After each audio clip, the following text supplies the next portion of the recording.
Vanessa Collins owned every room she walked into. At 38, she was the queen of glass towers, the iron hand behind Collins Enterprises, a billion-dollar empire built on luxury real estate, biotech investments, and a reputation as unshakable as her custom-tailored Armani blazer. But tonight, even her power could not quiet the screaming. Her 7-year-old son, Lucas, was in the middle of a full-blown meltdown in the middle of the most exclusive restaurant in Manhattan, Elysium. The linen on the table had cost more than some people's rent, but now it was stained with tears, saliva, and desperation. Lucas banged his head against the table, screeching numbers into the air like a metronome gone mad. 7, 6, 5. Patrons stared. Waiters froze, and Vanessa, normally ice incarnate, stood paralyzed. Then, from nowhere, a figure stepped in. He didn't wear a suit. He wasn't on the guest list. He didn't belong in this world of silk ties and silent violins. He wore a black vest, name tag crooked, a waiter, black, kneeling beside her son like he wasn't afraid of the storm. "Lucas," the man whispered calmly, drawing on a napkin with the corner of a pen. "Look, see this? 7, 6, 5, 4. The boy stilled. Vanessa snapped, "Get that man away from my son, now!" Her voice cracked like a whip, silencing the room. The maitre d', Pierre, nearly choked. "Ma'am, he's helping. I don't care what fake diploma he forged." She stormed forward, yanking Lucas away. "Do you have any idea who I am?" The man, still kneeling, met her glare without flinching. His voice was low, patient. "Mrs. Collins, your son is experiencing echolalia. He's repeating countdowns to regulate sensory overload. I drew them down to give him a visual anchor." The room seemed to freeze. Vanessa stopped breathing. He knew her name. He knew that term, a word even her expensive team of global neurologists rarely used. But what came next was what paralyzed her. "Mommy," Lucas whispered. Gasps rippled across the room. The boy hadn't spoken a coherent word in nearly 2 years. He pointed to the napkin. "It's a countdown. It calms me down." Vanessa's legs trembled. Before she could respond, the restaurant manager stormed in. "Mr. Marcus, my office, now." Turning to Vanessa, he groveled. "Mrs. Collins, we're terribly sorry. This will be dealt with." Marcus stood slowly, unbuttoning his vest with a dignity that cut deeper than any apology. "Don't bother," he said. "I quit. Some places don't deserve the best of us." He turned to Lucas and smiled. "You're brilliant, young man." Lucas reached out, fingers trembling. "Stay." Tears burned down Vanessa's cheeks, unwelcome, foreign. In 2 years of world-class therapy, no one had done what this waiter had accomplished in minutes. Charles, the manager, gestured toward the exit. "Your car is waiting. Please don't make us call security." Marcus nodded, turned, but before he left, he placed something beside the napkin. A card. Vanessa picked it up with fingers that didn't feel like hers. Dr. Marcus Washington, Ph.D. in behavioral neuroscience, specialist in nonverbal communication. The restaurant would forget this night by morning, but for Vanessa, it was the start of everything unraveling. 2 weeks, Vanessa couldn't stop replaying the moment. The card sat like a confession on her nightstand. Lucas hadn't spoken since, but he kept drawing the same sequence in his notebook, over and over. Elizabeth Montgomery, her longtime friend and Lucas's consultant neurologist, pushed her over tea. "You need to call him." Vanessa shook her head. "It's not pride. It's fear." "You? Fear?"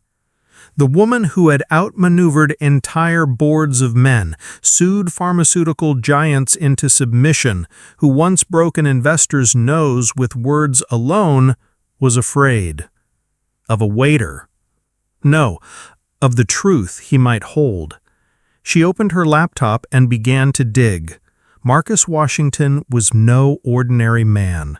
Harvard at 22, PhD from Stanford at 26, dozens of scientific publications, acclaimed for developing nonverbal communication techniques in neurodivergent children, a rising star, until 3 years ago when he disappeared after a scandal involving the death of his younger brother.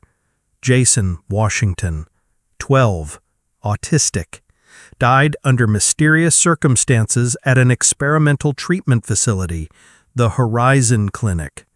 Vanessa froze.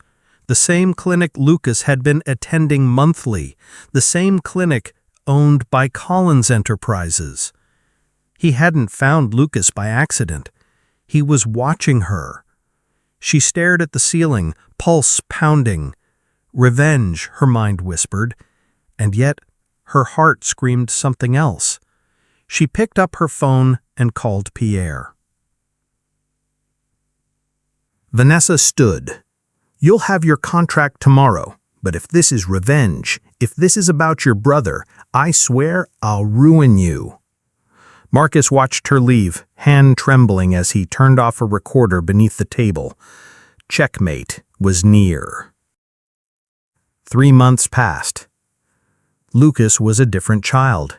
He spoke in full sentences, drew emotions in codes, smiled, laughed, and Vanessa watched from a distance, conflicted, until the call came.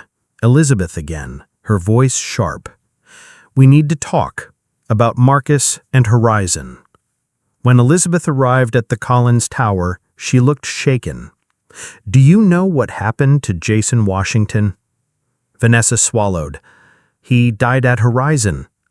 "No, he was used as a test subject in the Chrysalis Protocol. No consent, no oversight." Vanessa's knees buckled. "I didn't know." "Didn't you?" Elizabeth threw a folder on the desk. Vanessa opened it. Her signature, authorizing trials. She had signed it blindly. And Lucas was part of the same program. Vanessa's phone rang. The mansion. "Mrs. Collins," the housekeeper whispered. "Dr. Washington locked the main office. He's broadcasting something." Screens lit up across the mansion. Marcus sat beside Lucas, calm. "Good afternoon, Vanessa."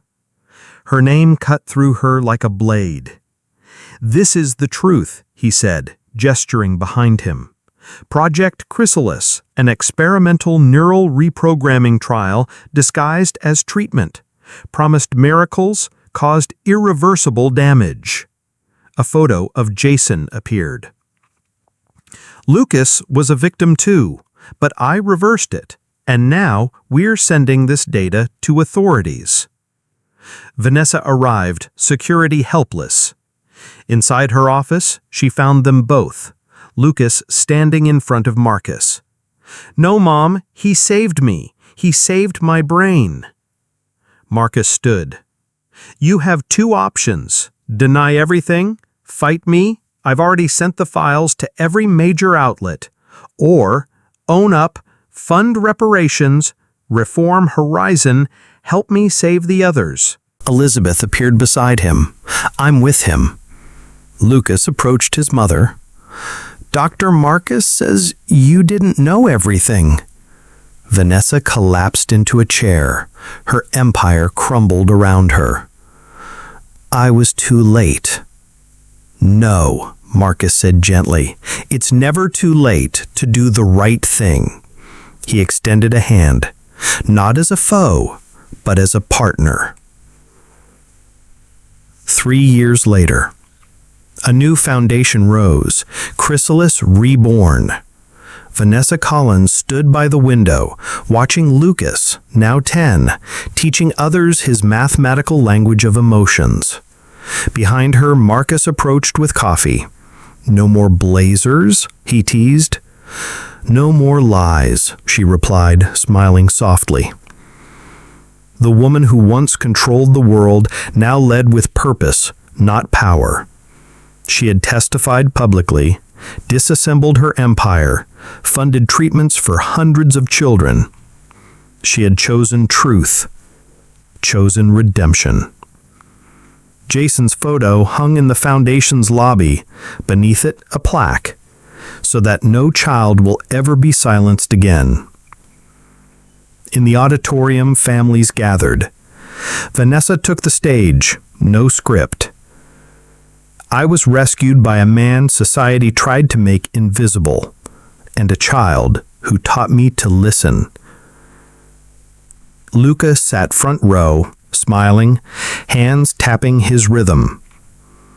Today, we announced that the reversal protocol is now approved and free for all families. The damage ends here.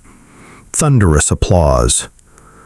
Later, when all had left, Lucas brought a drawing.